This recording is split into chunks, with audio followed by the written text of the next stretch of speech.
最後までご視聴いただきありがとうございます。わゆです。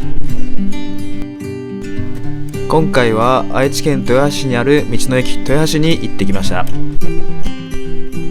今回の動画なんですけど、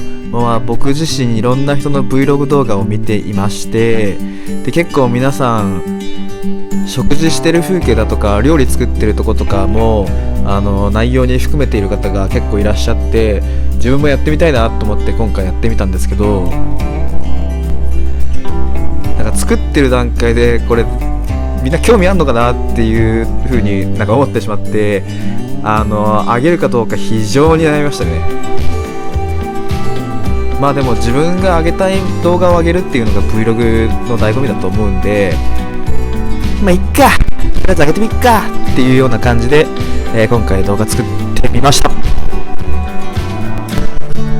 もしもね反響があれば料理とか結構するんで、そういったところも今後上げていこうかなとは思ってます。